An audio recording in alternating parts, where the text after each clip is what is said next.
So You Want to Be President, retold and illustrated by Easton Valley second graders. About being president, and there are bad things about being president. One of the good things is that the president lives in a big White House called the White House. The good thing about being president is that the president has a swimming pool, bowling alley, and a movie theater. The president never has to take out the garbage. The president doesn't have to eat yucky vegetables as a boy. George Bush had to eat broccoli. When George Bush grew up, he became president. That was the end of broccoli. One of the bad things about being president is that the president always has to be dressed up. William McKinley wore a frock coat, vest, pinstripe trousers, stiff white shirt, black satin tie, gloves, a top hat, and a red carnation in his buttonhole every day. The president has to be polite to everyone. The president can't go anywhere alone. The president has lots of homework. People got mad at the president. Someone once threw a cabbage at William Howard Taft. That didn't bother Taft. He quipped, "I see that one of my adversaries has lost his head." Lots of people want to be president. If you want to be president, it might help if your name is James. 6 presidents were named James. President Carter liked to be called Jimmy, for John's, for Williams. President Clinton liked to be called Bill, to George's, to Andrews, and to Franklin. All became president. Probably weren't born in a log cabin. That's too bad. People are crazy about log cabin presidents. They elected 8. William Harrison was born in a big Virginia mansion, though he won the election with a log cabin and hard cider. Slogan: If you want to be president, your size doesn't matter. Presidents have come in all shapes and sizes. Abraham Lincoln was the tallest, 6 feet 4 inches. His stovepipe hat made him look even taller. James Madison was the smallest, 5 feet 4 inches and only 100 pounds. William Howard Taft was the biggest, more than 300 pounds. He was so big that he had a special bathtub for his White House bathroom. 4 men could fit in the tub. The biggest problem was that presidents can order any food they want. Andrew Johnson once served his guests turtle soup, oysters, fish, beef, turkey, mutton chops, chicken, mushrooms, string beans, partridges, duck, pudding, jellies, and lots of wine, all at one dinner. The Constitution says you'll have to wait until you're 35, young, old, and in between, have become president. Theodore Teddy Roosevelt, at 42, was the youngest. He had pillow fights with children and played football on the White House lawn. You must always remember that the president is about 6. A friend said Ronald Reagan was the oldest when he first ran for president. He was the 69th. He joked. It was the 39th anniversary of his 39th birthday. Some presidents joked and some didn't. Presidents' personalities have all been different. William McKinley was so nice that he tried to stop a mob from attacking the man who had just shot him. Benjamin Harrison was so cold that one senator said talking to Harrison was like talking to a hitching post. Calvin Coolidge was so shy and quiet that a dinner guest once made a bet that she could get him to say more than 2 words. "You lose," he told her. Andrew Jackson certainly wasn't shy. When he ran for president, his opponents printed a list of his duels, fights, shootings, and brawls, 14 in all. Don't worry about your looks. Abraham Lincoln was a homely man, but he was one of our best presidents. He returned the country by winning the Civil War. Someone once called Lincoln Two-Faced. If I am two-faced, would I wear the face that I have now? Lincoln asked. Warren Harding was a handsome man, but he was one of the worst presidents. He gave government jobs to his crooked friends. I am not fit for this office and never should have been here, he admitted it. Do you have pesky brothers and sisters? Every one of our presidents did. Harrison takes the prize. He had 11. It's lucky he grew up on a 600-acre farm. James Poker and James Buchanan both had 9. George Washington, Thomas Jefferson, James Madison, and John Kennedy each had 8. 2 presidents were orphans, Andrew Jackson and Herbert Hoover, and president in your family tree is a plus. John Quincy Adams was John Adams' son.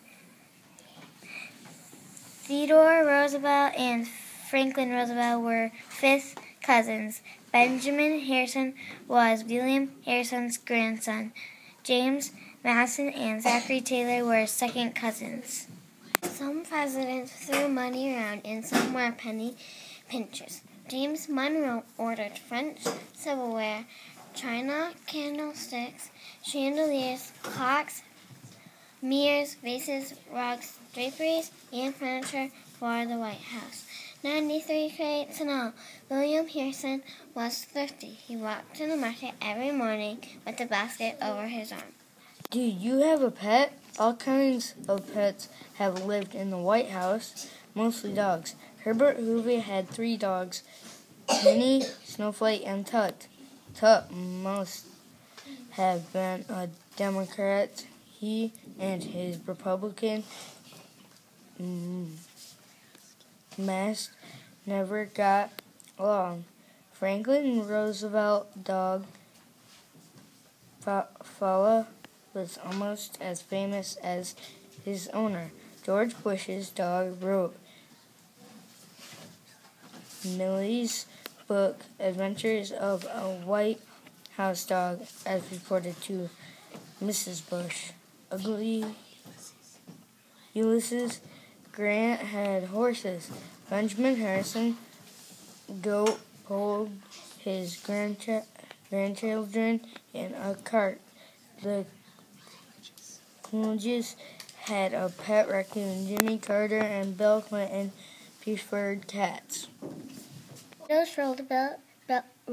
Theodore Roosevelt's children didn't just have pets. They ran a zoo. They had dogs, cats, guinea pigs, snakes, mice, badgers, raccoons, parrots, and a Shetland pony called Alonga. And to cheer up his sick brother, young Quinn once took Alonga stairs in the White House elevator. You don't have to be musical to be president, unless he's Grant. Certainly wasn't. He knew only 2 tunes. One is Yankee Doodle, he said, and the other one isn't. But many presidents were musical. Thomas Jefferson, John Taylor, and Woodrow Wilson played the violin. John Quincy Adams and the flute. Chester Arthur the banjo. Harry Truman and Richard Nixon the piano. Bill Clinton the saxophone, and Warren Harding almost any brass instrument, including the saxophone. Some presidents knew how to dance and some didn't. Our first president did a mean minuet. At his inaugural ball, George Washington danced with every lady but his wife. Mrs. W. had stayed home.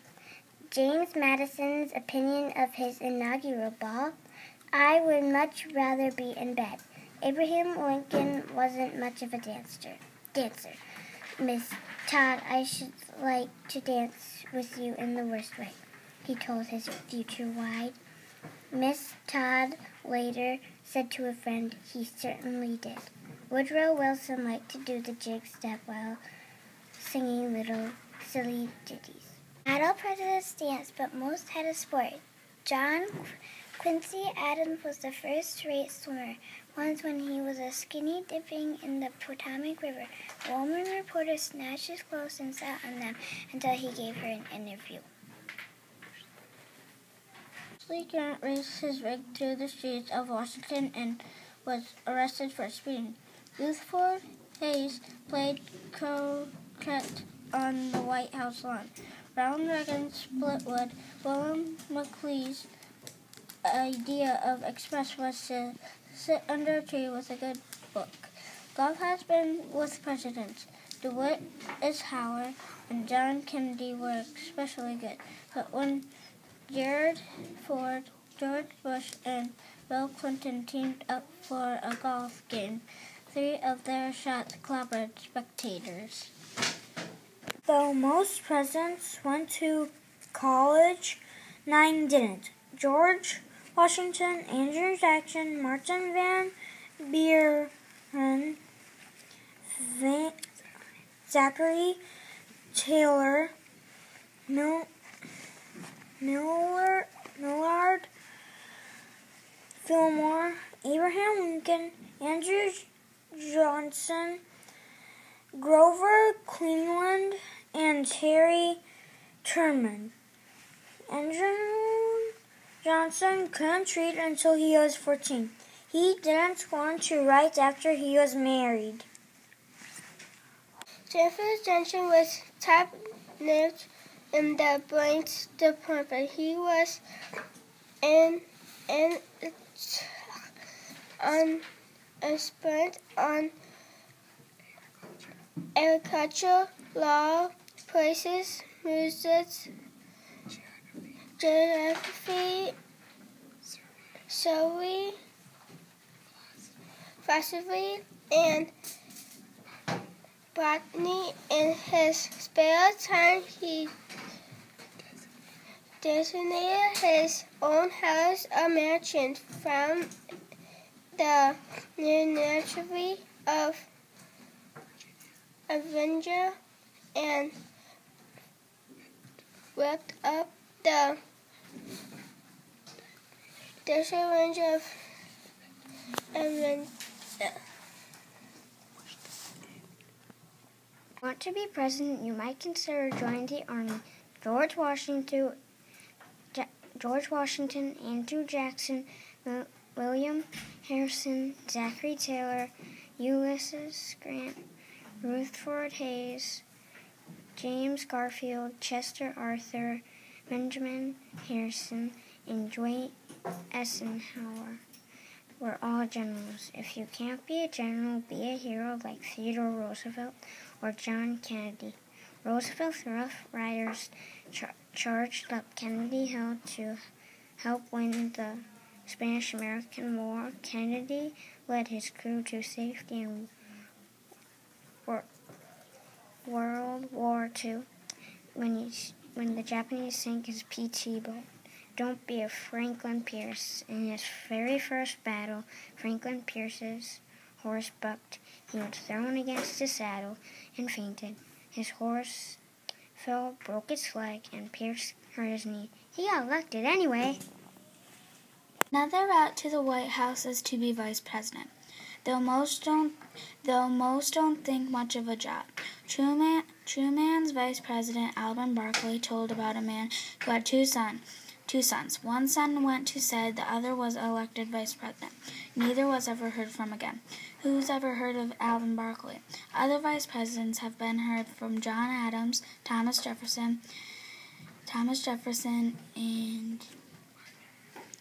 and Martin Van Buren, Richard Nixon, and George Bush were all elected president.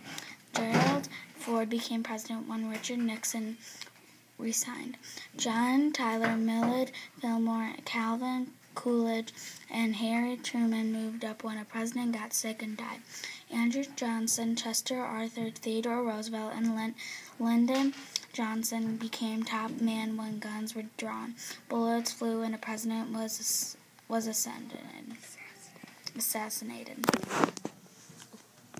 Almost any job can lead to the White House. Presidents have been lawyers, teachers, farmers, sailors, engineers, surveyors, mayors, governors, congressmen, senators, and ambassadors. Harry Truman owned a mutton shop. Andrew Johnson was a tailor. Ronald Reagan was a movie actor. Certain. If you want to be president and stay president, be honest. Harry Truman paid for his own postage stamps. Grover Cleveland was famous for his motto, tell the truth. Other presidents weren't so honest. Democratic Bill Clinton was impeached for lying under oath. Republican Richard Nixon's staff broke into Democratic headquarters to steal campaign secrets. He covered up the crime and then lied about it. That was the end of Richard Nixon as president. There they are, a mixed bag of 41 presidents. What did they think of being head man? George Washington, who became our very first president in 1789, worried about his new line of work. I greatly fear that my countrymen will accept too much from me, he wrote to a friend. He was a howling success. Some loved to drop him. No president has ever enjoyed himself as much as I, Theodore Roosevelt said. Others hated it. The 4 most miserable years of my life, John Quincy Adams complained. The president was different from every other, and yet no woman has been president. No person of color has been president. No person who wasn't a Protestant or a Roman Catholic has been president. But if you care enough, anything is possible. 34 presidents came and went before a Roman Catholic, John Kennedy, was elected. Almost 200 years passed before a woman, Jolene Ferraro, ran for vice president. It's said that people who run for president have swelled heads. It's said that people who run for president are greedy. They want power. They want fame. But being president can be wanting to serve your country, like George Washington, who left the Virginia plantation he loved 3 times to lead the country he loved even more. It can be looking toward the future, like Thomas Jefferson, who bought the Louisiana Territory and then sent Lewis and Clark west to find a route to the Pacific. They did. It can be wanting to turn lives around, like Franklin Roosevelt, who provided soup and bread for the hungry, jobs for the jobless, and funds for the elderly to live on. It can be wanting to make the world a better place, like John Kennedy, who set peace corps volunteers around the globe to teach and help others. Every single president has taken this oath. I do solemnly swear or affirm that I faithfully execute the office of President of the United States and will, to the best of my ability, preserve, protect, and defend the Constitution of the United States. Only 35 words, but it's a big order when you're president of this country. Abraham Lincoln was tops at filling that order. I know very well that many others might in this matter, as in others, do better than I can, he said. But I am here. I must do the best I can and bear the responsibility of taking the course which I feel I ought to take. That's the bottom line. Tall, short, fat, fun, talkative, quiet. Vain, humble, lawyer, teacher, or soldier. This is what most of our presidents have tried to do, each in his own way. Some succeeded, some failed. If you want to be president, a good president, pattern yourself after the best. Our best have asked more of themselves than they thought they could give. They have had the courage, spirit, and will to do what they knew was right. Most of all, their first priority was always been the people and the country they served.